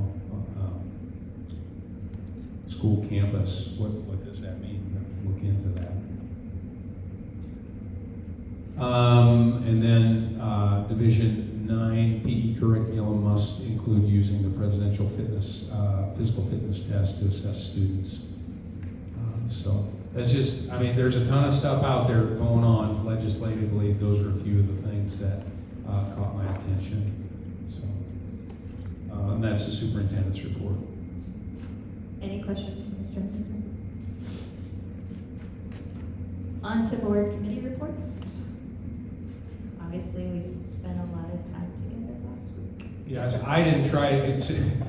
I kind of was running out of time, so I took the committee agendas and made my notes on the actual agendas. So, you know, to capture, I'd had to record everything and run it through AI to get it to get it into notes, I think. But anyway, those are my notes. If you have any questions. Obviously, the finance committee meeting is available online. John Bain did record his podcast, so that's online for availability. We heard a lot about proposed phase 2, about closure of Salem and continue after the public hearing. Other than that, we did talk about bullying. So we had a citizen comment in the previous meeting. So we're back to review our school board policies on bullying. Had some discussion about that on Thursday night as well. What's the board's role? What's the district's role? We had some questions around that. So that was I thought a good discussion as well. I think it's I think it would be appropriate to share with the board that the individual who expressed those concerns reached back out to me and is very satisfied with the interventions that we've made, the safety plans that we have made. Is very satisfied with all of that. Anybody else want to go ahead? I just wanted to, you know, even though it was lengthy and this conversation continues to be challenging, the setting of a committee meeting where citizens from the community were allowed to ask us questions and provide their feedback, I felt it very beneficial that in that setting we are able to respond. You know, I know it's frustrating for some people in certain forums just by state law and however, you know, school boards are governed, that we don't always have the opportunity to respond to them in real time. And so at the end of the day, on Thursday, you know, I wasn't able to make the finance committee, but as far as the site committee meeting, I felt like it was very productive. I think that this board really appreciates the opportunity to work with the community, bounce ideas back and forth, hear their concerns, address them, and maybe correct any misinformation or answer the questions that they might have. But I felt like it was really good conversation and discourse. So I learned a lot, and hopefully a lot of the people that attended that also learned a lot. So kudos to everybody that made it through that meeting. Anybody else want to share anything from community meetings? All right. Other board communication, I have a couple things. Next month, our student spotlight is going to be the speech team. However, they are holding a showcase on Friday night. We are invited to attend if we can make it. So this Friday, April 17th from 6 to 8, right here in the Media Center, the speech team will be doing a showcase. So we are all invited to that. I'll send an email reminder on that if you are available to attend. And then we'll see that they will have some students. They will be the spotlight in May. If 4 people attend that, does it need to be posted as a meeting? I will find out. I don't have that right off I don't have that language. To paraphrase it. It's supposed to be the intention is to discuss. Exactly. Thank you for paraphrasing it for me. So I would say no, Okay. It does not need to be posted. It would be best if we didn't sit together. Okay, I'll send you one if I can make it. I'm only sitting by Mark if he brings cookies. Yeah. Just, you know. Oh, I think they will have some refreshments at there, so. The other thing, sorry, on a more serious note, to receive a letter that I was asked to read tonight. It says, "Dear members of the school board, we are writing to express our sincere appreciation for the teachers and staff who work each day to support and guide our children. Their dedication, patience, and commitment do not go unnoticed. In classrooms, hallways, and throughout the school community, these individuals consistently go beyond what is required. They create safe, welcoming environments where students can learn, grow, and feel valued. Whether it is taking extra time to help a struggling student, encouraging curiosity, or simply offering a kind word at the right moment, their impact is both meaningful and lasting. As parents, we entrust schools with something incredibly important, our children. It is reassuring to know they are surrounded by people who genuinely care about their success, not only academically, but as individuals. The effort, energy, and heart that teachers and staff invest every day makes a difference that extends far beyond the classroom. Please share our gratitude with all of those who serve our students. Their work is deeply appreciated, and it plays a vital role in shaping both our children's futures and the strength of our community. We feel it's especially important for them to hear this message because of the comparisons and implicit messaging that has been hard for our staff to hear. Thank you for your continued support of these outstanding professionals. Sincerely, a group of Mount Pleasant parents." Is there any other board communication? All right. On to consent items. We have personnel and open enrollment. We can take those separately or all as one.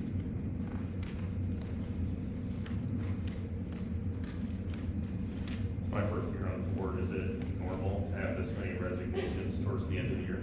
Yes, Mr. Hendrickson and I were discussing that a little bit. This time of year is movements. Some schools already have contracts out. Obviously, we don't. We're going to talk about that at the end of in closed session, but it is somewhat normal to start seeing, and next month could be even bigger possibly. Some of these are, this is a blended as well. Some of these are due to phase one. So some people chose resignation. So phase one is a mixed bag in here. So phase one is included in addition to other personnel. Right, thank you. I do think, as well, we can in June, maybe July, once Dr. Dunlinger is on board as well, in past years, we can look at exit interview data as well, so then we can kind of glean some more information resignation from all the resignations, but it's hard to look at them as one-offs. We can do that over the summer, so we know what some initiatives could be. We talked on Friday about growth, right? So, what are things that we need to work on? How can we build culture and climate? So those are things we can look at over the summer as well. Once we get through all the entire school year, then we can look at the entire school year as exit data. Okay, thank you. While not all of these are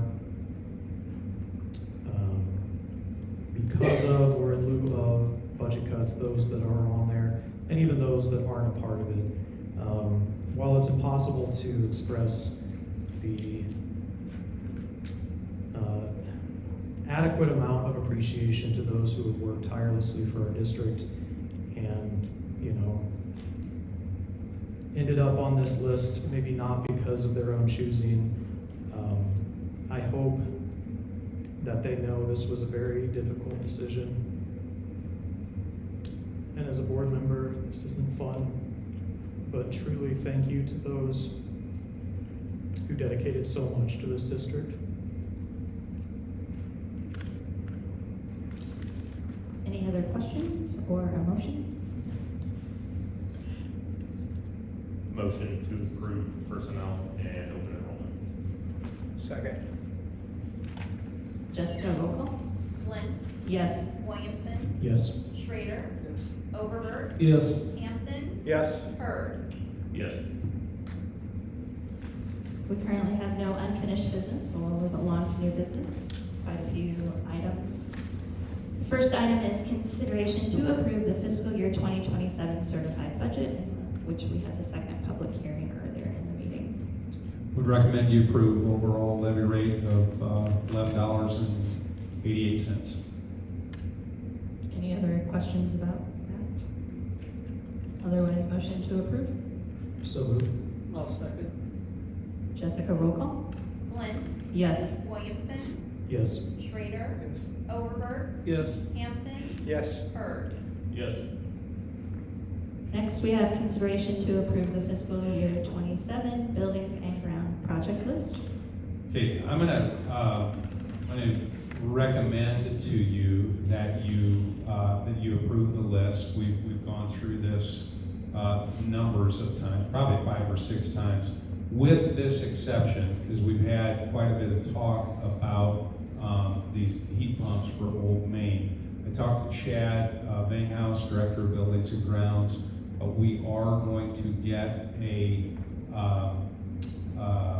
cost or a quote for a forced air furnace system. So we're going to get that.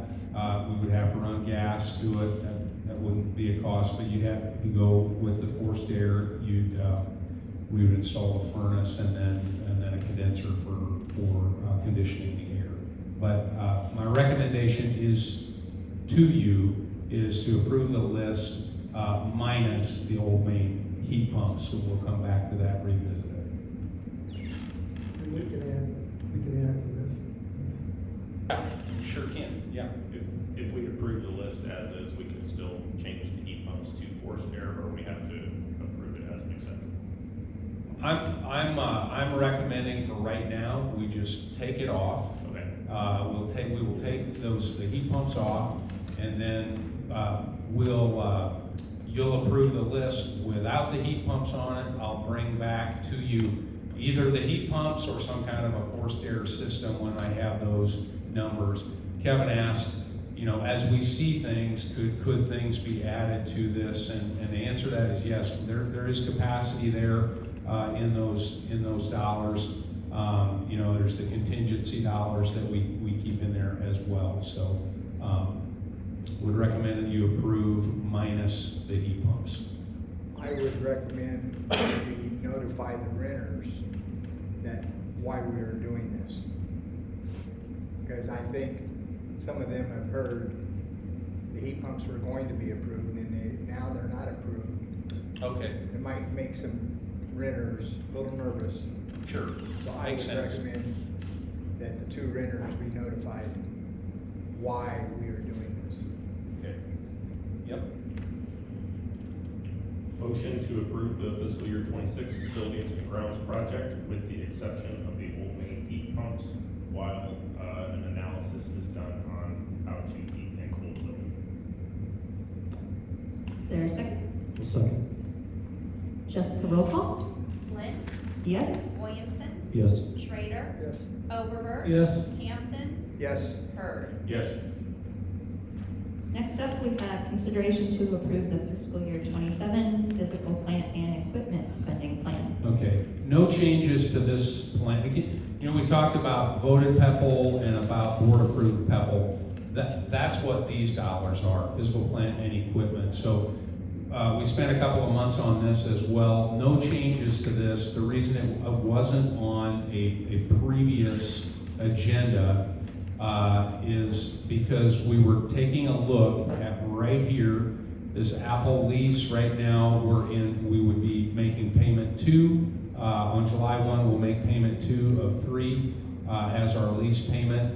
We did consider switching out at the high school, going back to Apple's new Neo laptop, but the decision was we're going to stay with iPads for the remainder of the lease, and we'll get some Neo laptops in our hands. I just saw the order for them today. Let students use them, let staff use them, and then make a decision on that at the end of this lease. So I would recommend that you approve the PEPAL spending plan. Questions or motion to approve? Move to approve. I'll second. Jessica, roll call? Flynn, Yes? Williamson, Yes. Schrader, Yes. Overberg. Yes. Hampton, Yes. Hurd. Yes. Next up is to consideration to approve agreement regarding teacher obtaining a specific endorsement. Okay, so this is potential agreement between teacher Sean Striegel and the district to support him getting a specific endorsement. The specific endorsement is the industrial technology endorsement. It's endorsement number 140 that would allow him to teach 5 through 12 industrial tech. The programming is going to be through William Penn University. This is a 3-year contract. He would start in that position. He would start on a conditional licensure next year, finish out the program, and would need to serve 3 years to fulfill his part of the contract. It really gives us some good flexibility in the industrial tech program. Dalton and I have talked at length about this. One of the things that we've been missing is the 140 endorsement, which allows the teacher really to teach anything related to industrial tech. Over the last number of years, we have been pretty limited to automotive technology and welding and construction. We can continue to teach those. The 140 endorsement would allow Mr. Striegel to teach that and everything else really under the sun with regard to industrial tech. So I would recommend that you approve. Questions or motion to approve?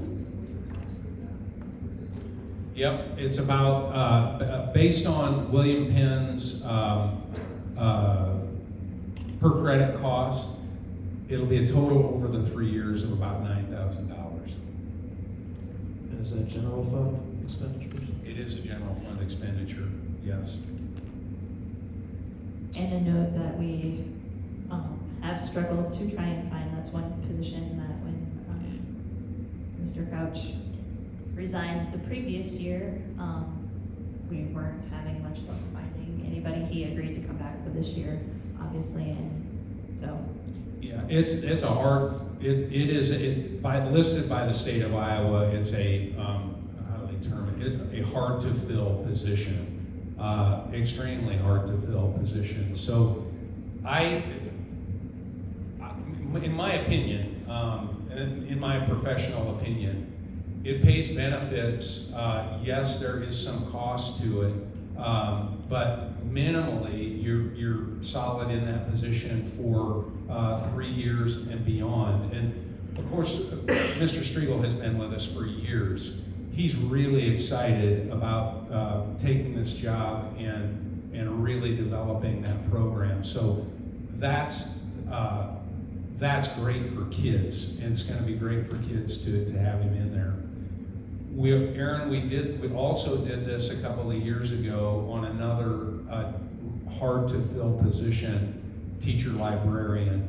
Lottie Schnicker came out of the classroom, went to the University of Northern Iowa. We supported her in getting that endorsement. She's been serving there ever since. Has really paid off in terms of there's been no turnover in that position. She's been solid in there for probably the last 5 years. I expect the same thing with Mr. Striegel. Just a general question about an agreement like this. So at the end, it says if the teacher transfers to another position that does not require the endorsement, or if they leave the district prior to completing the 3-year service agreement, they have to repay. Correct. What if 3 years down the road, they do not actually complete the program? If they don't complete the program, Yes.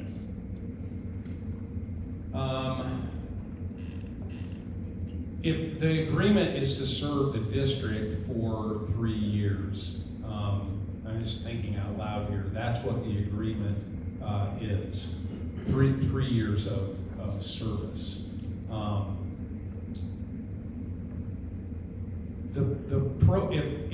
If the individual is not making progress, it's an 18-month program. I would say at that point, we would be re-looking at the contract and re-looking at we'd be re-looking at the progress that they're making and sitting down with that individual based on the contract.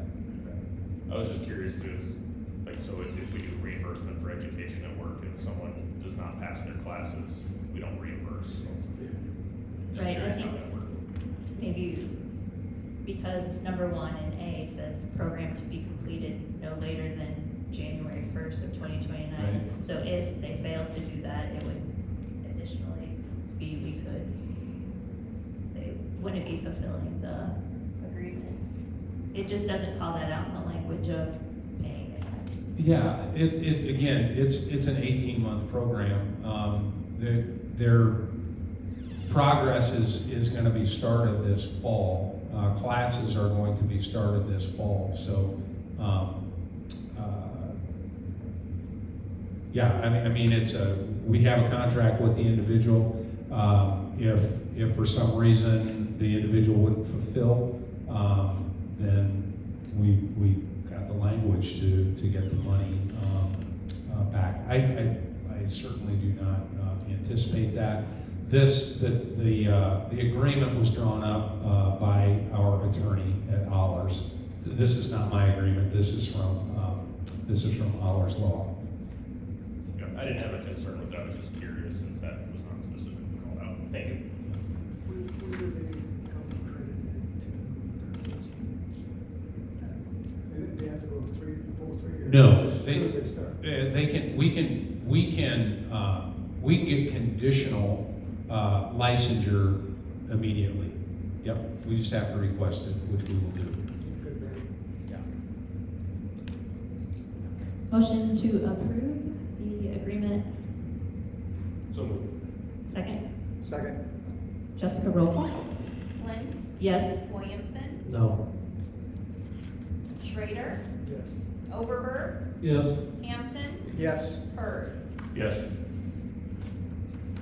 Next up is consideration to approve reduction in force termination of Leah Davis, a 1.0 FTE teacher, effective at the end of the 25-26 school year. Okay, in the packet that you have the required documents for Leah Davis, the notice and the recommendation to terminate continuing contract, and the proof of personal service that has been notarized. Would recommend that you approve.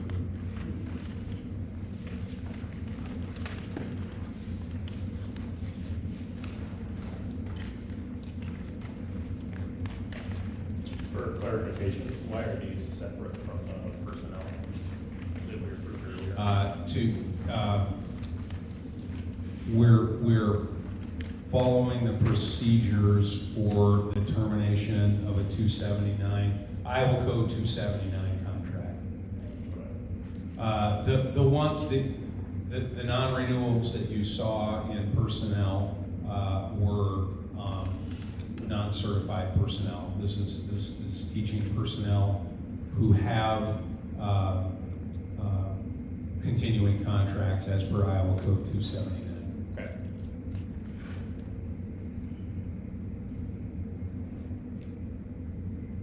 Any other questions? Is there a motion to approve? Again, this is not the fun stuff. This is not easy. My condolences go out to Ms. Davis, and I thank her for her time with the district, and it's unfortunate that circumstances have led to where we're at to be considering decisions like this. But with that, I'll make a motion to approve. Is there a second? Second. Jessica, roll call. Lentz, Yes? Williamson, Yes. Schrader, Yes. Overberg, Yes. Hampton, Yes. Hurd. Yes. Next up is consideration to approve the reduction in force termination of Angela Tibbetts, a 1.0 FTE teacher, effective at the end of the 25-26 school year. Your other packet has documents for Angela Tibbetts, notice and recommendation to terminate the continuing contract, and the proof of service notarized. Would recommend that you approve. The same amount of condolences and thanks go out to Ms. Tibbetts for your hard work and dedication to this district, and I am very sorry that it has come to this. With that, I will make a motion to approve. Is there a second? Second. Jessica, roll call. Lentz, Yes? Williamson, Yes. Schrader, Overberg, Yes. Hampton, Yes. Hurd. Yes. Next, we have consideration to approve the change in the 25-26 instructional hours. So what I'm asking you to approve on the calendar, we started the year, you approved the calendar, the current year that we're in, with 1,098 instructional hours. I have shared with you at committee meetings and at a regular board meeting with the full day of inclement weather that we missed and a number of the late starts and an early out. We're down to 1,080 instructional hours. That is if we're still planning on May 29th as being the last day for students. So if nothing else changes, we go all the way through May 29th, we will have completed 1,081 hours of instruction. Minimum required is 1,080. What I'm asking you tonight is to approve 1,080 instructional hours for the current instructional calendar for this year. And what we would do is if we have fog, if we have some kind of a late start, any kind of a disruption in the instructional calendar, what we would do is we would come back and use some of this time on early out Fridays to make sure that we get to the minimum of 1,080 hours. We did do that last year. I've said before, we've talked a lot over the years about, you know, we want the kids to get out in May. That's not necessarily from the district, but SIAC has talked a lot about that over the years. Would prefer that the students are done in May. So again, if you approve 1,080 hours, nothing else changes. We will do 1,081. If something happens to interrupt, we'll use some of this Friday time to make sure that we get to 1,080 hours. Motion to approve. Second. Second. Jessica, roll call? Lentz, Yes. Williamson, Yes. Schrader, Yes. Overberg, Yes. Hampton, Yes. Hurd. Yes. Next up, we have consideration to approve the second reading of school board policies, school board 600, the 600 series educational program. No changes since the first reading. Would recommend that you approve. So moved. Do you want a second? Second. Jessica, roll call? Lentz, Yes. Williamson, Yes. Schrader, Overberg, Yes. Hampton, Yes. Hurd. Yes. Next, we have consideration to approve the first reading of school board policy 60508, artificial intelligence in the educational environment. And that's my fault that that wasn't in the first reading. I just mistakenly left it out. We have worked, our AI team of educators has worked on this policy. They've used the School Board Association as a model. They've also used Winterset Community School District as a model. We looked at this a bit on Thursday in our policy committee meeting. Would recommend that you approve first reading. Any questions? Motion to approve 605.08. Second. Jessica, roll call? Lentz, Yes. Williamson, Yes. Schrader, Overberg, Yes. Hampton, Yes. Hurd. Yes. The last item on our agenda is a negotiations discussion, which is exempt from the open meeting law, so we'll be asking you to leave now. Thank you.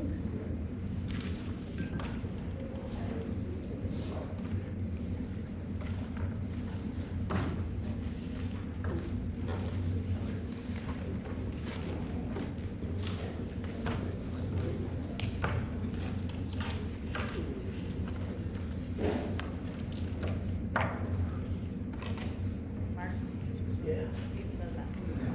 Oh, yes, Kevin, yes. I got it. So you can stop.